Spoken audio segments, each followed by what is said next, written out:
Marco was a man who had always felt the call of the open road, an unquenchable thirst for the unknown.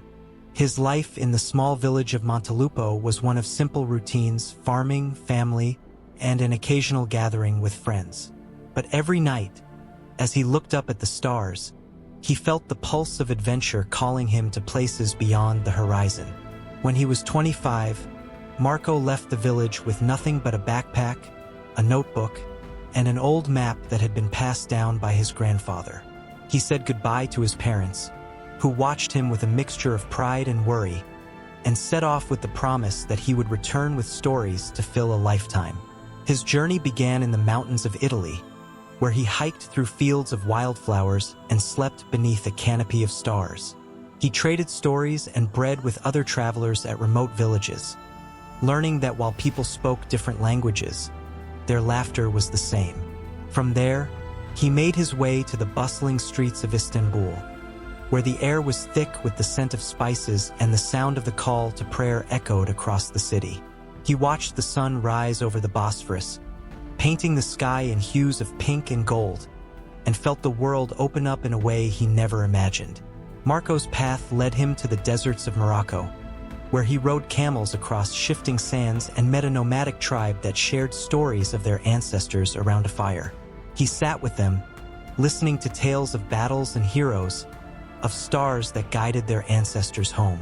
It was in that moment that Marco realized the true power of travel, not just to see new places, but to become part of the stories of those who came before. The road then carried him to India, where he marveled at the majestic Taj Mahal and wandered through vibrant markets, overwhelmed by the colors, the noise, and the warmth of the people. He shared chai with a street vendor, who told him about the power of hope and the importance of living in the moment. Marco wrote it all down in his notebook, filling pages with observations and reflections. He crossed the vast steppes of Mongolia on horseback, guided by a herder named Batu who taught him how to read the land like an open book. The two men rode together for days, sharing stories and learning the secrets of survival under the wide, endless sky. In a place where the horizon seemed infinite, Marco found himself learning the meaning of freedom. In the dense jungles of the Amazon, Marco was awed by the raw, unbridled beauty of nature. He stood in the center of a world alive with sound, chirping birds, the roar of waterfalls, the call of unseen animals. An indigenous guide named Yara took him deeper into the forest, showing him the medicinal plants and sharing tales of the spirits that watched over their people. The final leg of his journey took Marco to the icy realms of Antarctica. There, the silence was deafening, broken only by the cracking of icebergs and the whistle of the wind.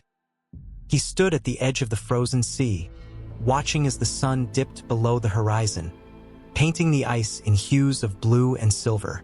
It was here, in this stark, unyielding landscape, that Marco understood the vastness of the world and of himself.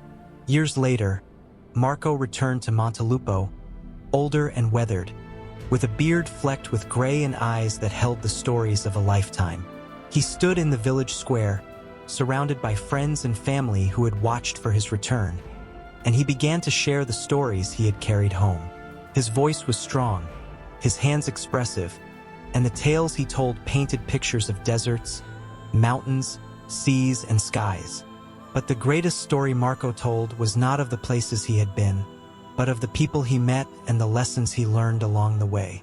For in each corner of the world, he found a piece of himself, and he knew that to journey was not just to see the world, it was to become part of it.